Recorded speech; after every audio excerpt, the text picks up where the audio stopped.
Hello, I'm Svitek, 360 Creative Coach, and in this episode, I want to encourage and challenge you to be adaptable with anything that you do.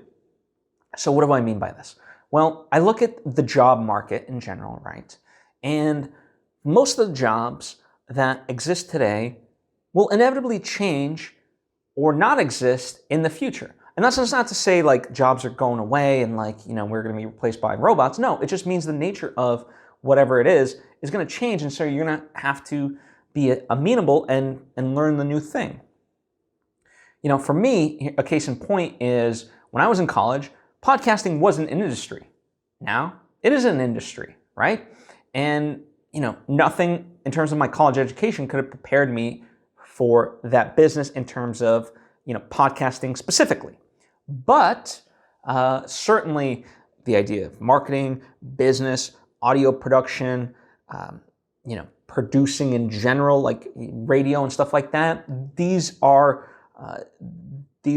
areas that yes, when combined, allow me to be a good podcast producer. Now, I'm not saying those are all the courses I took in college, but I'm just saying, theoretically, yes, right? For me, I had to kind of work at it backwards. My education was in filmmaking and so forth, so I had to really find the entry points based off of my education to then get me into those other areas. And that's what I mean about being adaptable. And because as I said, there will be shifts in your career. And I'm not the only one to say this. There's many articles talking about this, that jobs will just shift and shift. And so,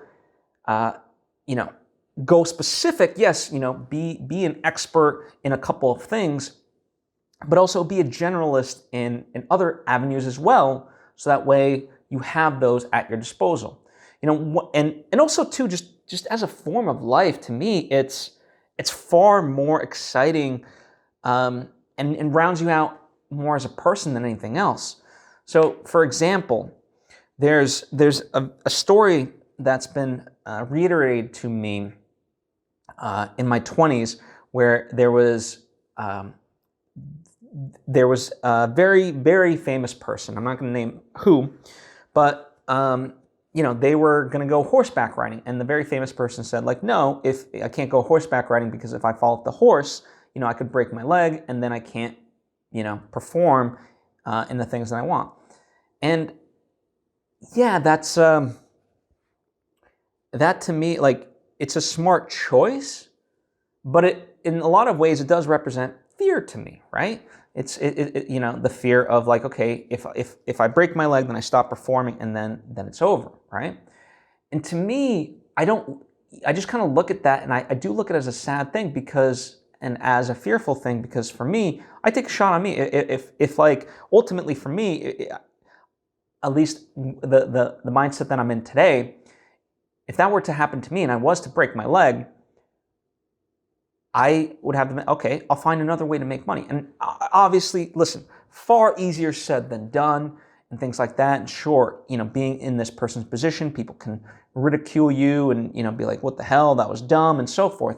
But when you really release yourself of the fear of other people and things like that, and when you really embrace that, you are amenable, you are adaptable, and, that you can learn anything if you set your mind to it, that type of thing, and work hard, if you have work ethic, then it doesn't matter, right? If that was the thing, and if that goes away, then there's other ways. Because ultimately, and I think, I would hope, at least for me, I look back at 2020, and it was a fallacy of people to think that things would be consistent.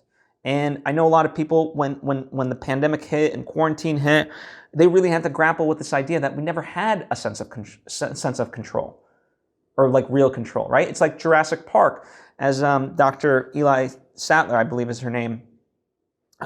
She points out to John Hammond the idea of control is the illusion. And so to think that I don't want to live in fear, and part of how I don't live in fear is to allow myself to be adaptable, to allow myself to take a shot on me and know okay, there's always going to be a path forward for me.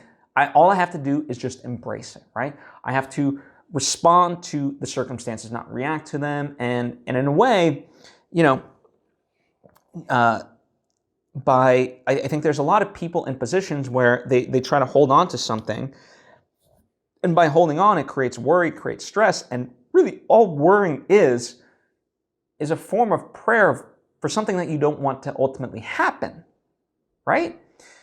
And so why do that to yourself, where instead I try to always, like, for me, I don't know what's coming down the pipeline, but I try to visualize the best. If I'm going to pray for anything, might as well be something worthwhile that I want. And if that doesn't happen, then so be it. But I'll adjust and things like that, versus stress it, because I won't be stressed out, because I'll have that mental capacity to do so. Whereas with stress, you're not in the right headspace whatsoever.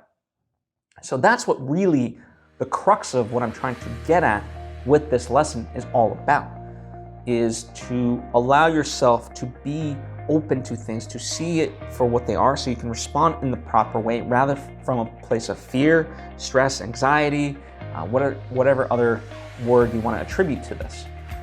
So that, to me, is what the ultimate crux is, and I hope you take it as such, and I hope this helps you.